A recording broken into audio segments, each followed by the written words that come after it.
आज मी तुम्हाला फ्लावरची भजी करून दाखवणार आहे। त्यासाठी हा मी थोडा फ्लावर घेतलेला आहे बघा, हा एवढा फ्लावर आहे।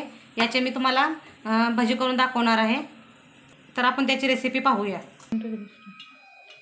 आता आपल्याला बेसन पहिला भिजवून घ्यायचं आहे। त्यासाठी आपल्याला साहित्य लागणार आहे बघा, हे पाव किलो होईल एवढं मी बेसन घेतलेलं आहे। थोडीशी कोथिंबीर घेतलेली आहे, कढीपत्त्याची 8 ते 10 पानं घेतलेले आहेत।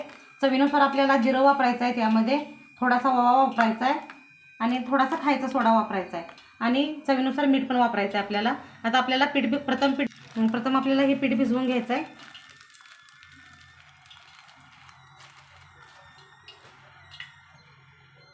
त्यामध्ये मी आता 1 चमचा ओवा घालणार आहे।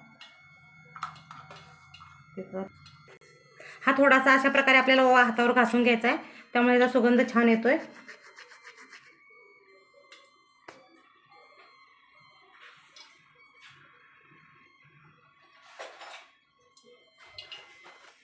चवीनुसार मीठ वापरायचं आहे आपल्याला, थोडीशी हळदपूड घालायची, 5 ते 6 कढीपत्त्याची पानं घालायची आपल्याला। ते पानं आपल्याला कट करून घ्यायचे।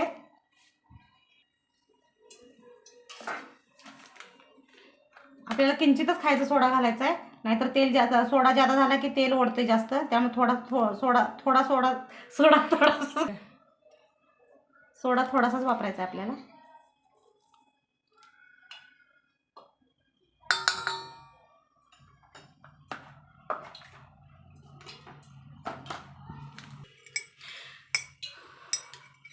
तुम्हाला चटणी वापरायची असेल तर वापरा, किंवा न वापरली तरी पण चालते, ऑप्शनलसाठी आहे। मी चटणी वापरणार आहे,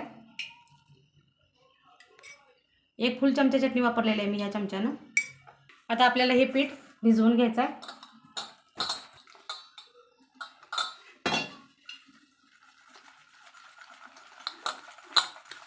जास्त पातळशीर करायचं नाही, हे पीठ थोडंसं घट्टच पाहिजे पीठ, कारण फ्लावरला लागायला पाहिजे आपल्या, त्यामुळे पीठ जास्त पातळ करायचं नाही आहे।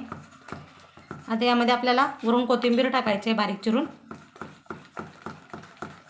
10 मिनिटं आपलं पीठ हे भिजत ठेवायचं आहे आपल्याला, त्यानंतर आपल्याला भजी सोडायचं आहे।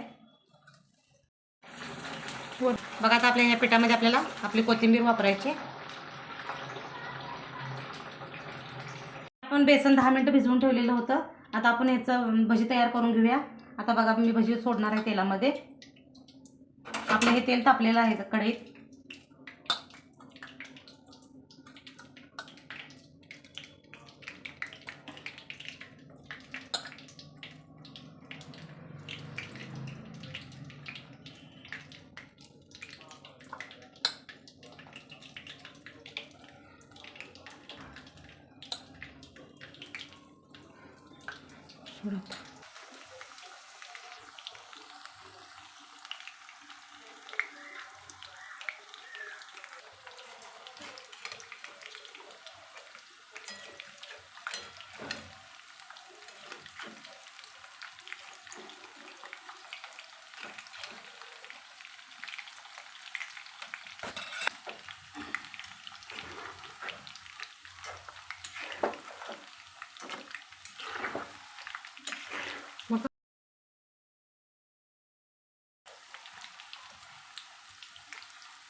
बघा हे अशा प्रकारे आपले फ्लावरची भजी तयार झालेले आहेत।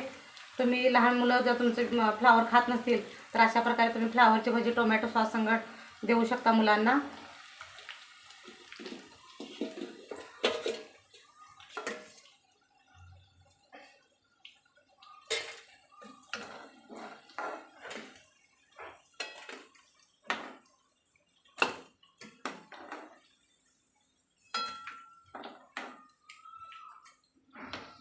बघा अशा प्रकारे आपले फ्लावरची भजी तयार झालेली आहेत। तुम्ही ट्राय करून नक्की सांगा कशी झाली ते फ्लावरची भजी आपले। लाईक करा, सबस्क्राईब करा, शेअर करा। धन्यवाद।